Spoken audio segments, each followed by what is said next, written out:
Trey Hendrickson to Baltimore. That is some foul play. Fowl. No, it's shady. It's shady. Okay, so Baltimore backs out of the Maxx Crosby deal last night. Before they had backed out of the Maxx Crosby deal, an event that the Raiders announced and seemed very pissed off about, word came out that Trey Hendrickson would announce his team today. The free agent, Trey Hendrickson, the edge rusher. So this seemed in the works before the Ravens had officially backed out of the trade. And now this morning, suspiciously early this morning, Trey Hendrickson has been announced to join the Baltimore Ravens. I don't know if anybody's ever going to trade with Baltimore again, guys. It's going to be tough to trust them. Anyway, the latest has been, I woke up this morning and I saw that a lot of the national reporters were talking about the medical side of things and how the Ravens were doing their due diligence. And it really seemed that Baltimore was trying to do some damage control here, that they were trying to say, well, yeah, we actually saw something wrong with Maxx Crosby's knee for the long term. It wasn't a short-term issue, and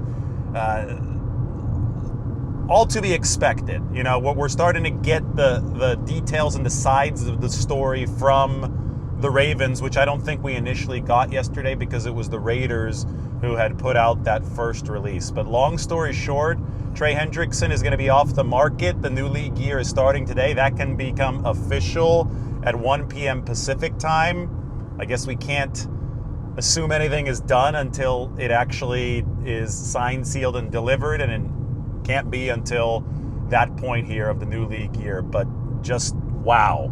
Because now, everybody's going to be asking, where will Maxx Crosby go?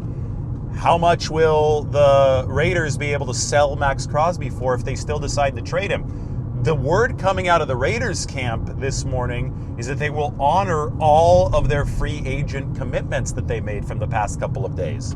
So $289 million worth of contractual money was committed by the Raiders during the legal tampering window so far. There could still be more today. And the wonder had been, well, if this Maxx Crosby trade is off the table, it's a lot of money that is back on the Raiders' books, including $30 million guaranteed this year. Apparently, the Raiders are going to honor all their contractual commitments, and they're saying that they're open to keeping Maxx Crosby on this team. Now, that could just be posturing from the Raiders. You don't want to lose all leverage if you're saying, oh, God, we got to go on a fire sale now because we were counting on Maxx Crosby being somewhere else. His trade value would definitely tank. But if you're the Raiders and you have a lot of salary cap space, which they do, and you say, well, we can keep Maxx Crosby this year, you might still incentivize some prospective suitors to go out there and deliver a healthy return. Now, I don't know if they're going to get as healthy of a return as Baltimore had been willing to give them. 2 first-round picks was crazy, especially for a guy coming off of that meniscus surgery. Dr. Neil Elatrache, who performed the surgery for Maxx Crosby, came out and said in a long statement that he thinks that Max is on a good recovery timeline. So there could be differing opinions about his knee from different teams. Now, it's hard to just... A lot of people talk about failing a physical, and they act like it's a black or white thing. It's not a black and white thing. Failing a physical is up to the discretion of the team administering the physical. So what you're doing is taking a look at the knee, and obviously for Maxx Crosby, I think he just got out of crutches last week. You're taking a look at the knee, and you are determining if you can absorb the amount of risk that comes with whatever you see with the knee. And the Ravens said, well, we're about to trade 2 first-round picks for this guy. We see some stuff that's sketchy. It's not a black or white, oh, hey, he's failing this physical. It's we cannot absorb that amount of risk. That's what the Ravens say that they determined. Although the fact that they had Trey Hendrickson lined up so quickly leads me to at least, at the very least, and it's leading the league to at the very least, it's leading the league to at the very least scratch its head. It's also interesting to me that the Dallas Cowboys who were number 2 in the Maxx Crosby sweepstakes when the original parameters had been agreed to by the Ravens. Remember, the Ravens sent 2 first-round picks and nothing else, but the Cowboys had offered a first, a second, and an impact player. The Cowboys are no longer going to go to the offering table for Maxx Crosby. The Cowboys traded for Garry. That's going to become official a little bit later today, and now they're saying thanks but no thanks. Apparently, the team doctor of the Dallas Cowboys was involved in the physical process for Maxx Crosby. That's some of the talk that we had seen online. So perhaps the Cowboys also have determined, especially now that they have secured Garry in a deal with the Green Bay Packers, perhaps they have determined that the risk is not at an acceptable level for them. The reason I bring in the Cowboys is because the 49ers are talking to the Cowboys about a trade for a different defensive lineman, and that is Osa Odigizhuwa. So when we were looking at the 49ers, Trey Hendrickson was a peripheral target for the 49ers, but we'll see what the numbers are for this Baltimore deal with Trey Hendrickson. Probably too rich to fit into the 49ers salary cap situation. But Osa Odigizhuwa at defensive tackle would definitely fit into the 49ers price structure because they tried to trade for John Franklin Myers, a defensive tackle who ended up costing $21 million a year for the Tennessee Titans. They lost that bidding war. We can assume, based on the fact that the 49ers were number 2 in that bidding war, that they were willing to spend close to $20 million annually for John Franklin Myers, and they need a pass-rushing defensive tackle.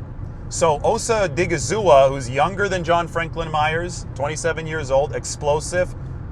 2 years ago when he had Micah Parsons on his team and he'd have Nick Bosa with the 49ers, was a top 5 pressure rate guy. I mean, this is a good interior pass rusher. He would only cost $16.75 million in 2026 pay, 2026 salary cap space for any team that trades for him. So I think that by extension of the fact that the 49ers were in on John Franklin Myers in a bidding war with the Titans, they can afford Osa Odigizhuwa.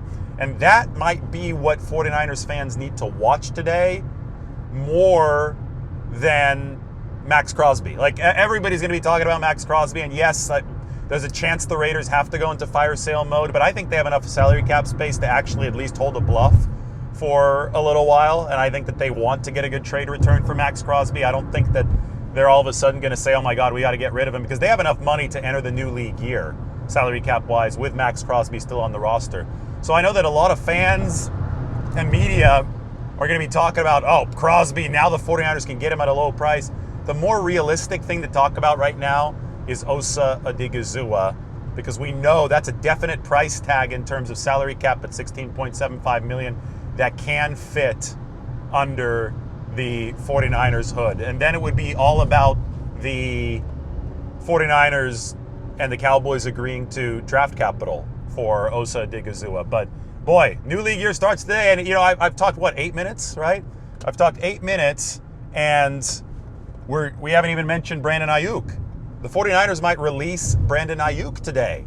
At 1 o'clock Pacific, the 49ers can, for the first time, cut ties with Brandon Ayuk, designate him as a post-June 1st release, and move on with their lives with $8 million of extra salary cap space in 2026. So the 49ers, with that move, should have about $38 million of salary cap space, although it is worth noting that the Ayuk money won't technically free up until he is off the books post-June 1st. That's what a post-June 1st release means. However, with $30 million right now, shouldn't be an issue for the 49ers. They have added Mike Evans in free agency, and last night, in case you missed it, they added Brett Toth.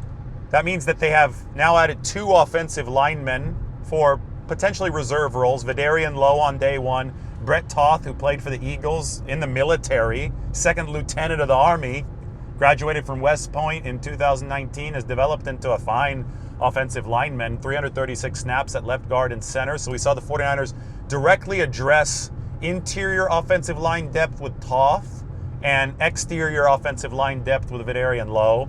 Everybody knows why they signed Mike Evans. It seems that they're getting team-friendly rates and good salary cap hits for these deals. They were awarded 3 fourth-round compensatory picks in that formula, and I think that should set them up potentially decently well to give a nice package to the Dallas Cowboys for Osa Odigizhuwa. We'll see if the 49ers can indeed pull that off. Everything, to me, right now, as we're watching this 49ers offseason develop, seems to make a whole lot of sense based on the needs that they have, based on the priorities that they said that they would address over the course of this offseason. But the headline of everything is the foul play in Baltimore. Now, whether you spell it F-O-W-L or F-O-U-L depends on your level of cynicism regarding the Baltimore Ravens, but I can guarantee you that some people around the league are a little wary of the Ravens, who, by the way, they have a history of nixing deals because of failed physicals, so maybe they just are an overly cautious team. But the timing of this Trey Hendrickson signing, so he's going to stay in the division, the timing of the signing to Baltimore is suspicious, to say the least. So Hendrickson off the board, Crosby still on it, but the Crosby situation is obviously weird. Free agency will officially open today. The legal tampering window over. Now guys can actually get signed and deals can actually be finished. Look, there's downtown Nashville. Cool little finish to the video. We'll see you guys soon.